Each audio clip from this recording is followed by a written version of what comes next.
माझा मतदारसंघ फलटण तालुक्यामध्ये मे आणि जून महिन्यामध्ये झालेल्या अतिवृष्टीमुळे शेतकरी कामामध्ये मोठ्या अडचणी निर्माण झाल्या आहेत।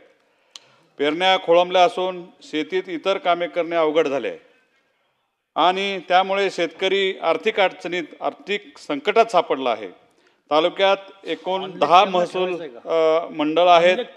सर्व महसूल मंडळामध्ये एकापेक्षा जास्त वेळा मे महिन्यामध्ये पावसाचं प्रमाण मोठ्या प्रमाणात झालं आहे आणि मे महिन्यातील शेवटच्या आठवड्यात व जून या महिन्यात पाऊस वार्षिक सरासरी एवढा जवळपास 457 मिलीमीटर पाऊस झाला आहे।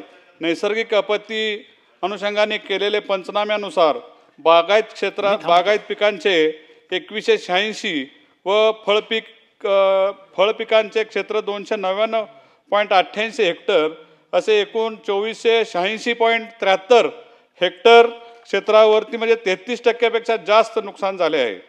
सदर नुकसानीचे पंचनामे पूर्ण झालेत, पण खरीप हंगामाच्या सुरुवातीलाच पडलेला पाऊस ठराविक अंतराने दिवसाने पडत असल्याने पेरणीसाठी आवश्यक वापसावं वातावरण मिळालेलं नाही। त्यामुळे पेरण्या खोळंबल्या असून तालुक्यातील एकूण सर्वसाधारण क्षेत्रापैकी मागील आठवड्यापर्यंत जवळपास 30% पेरण्या झाल्या असून 70% क्षेत्रावर आज अखेर पेरणी झालेली नाही आणि त्यामुळे आवश्यक वापसा नसल्यामुळे पेरणीसाठी व शेतीच्या इतर कामासाठी विलंब होत असून खरीप हंगाम लांबणीवर जाण्याची शक्यता आहे। खरीप हंगाम लेट झाल्यामुळे उत्पादनात घट येण्याची शक्यता आहे आणि त्यामुळे माझ्या तालुक्यातील फळपिकांचे क्षेत्र 2500 हेक्टर आहे असून त्यामध्ये मुख्यत्वे सीताफळ, डाळिंब सोबत आंबा, अंजीर, आवळा, पेरू आणि चिक्कू, द्राक्ष असे जवळजवळ 20 प्रकारची फळं माझ्या तालुक्यामध्ये येत असतात। तर मे व जून महिन्यात झालेल्या पावसामुळे सीताफळ, डाळिंब पिकाचे बहार वाया गेले आहेत।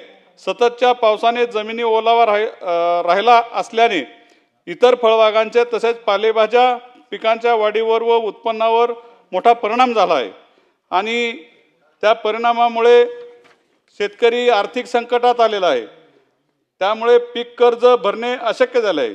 त्यामुळे आपलं मायबाप सरकार, आपलं युतीचं सरकार नेहमी शेतकऱ्यांच्या पाठीशी उभं असतं, शेतकऱ्यांना मदत करणारं सरकार आहे।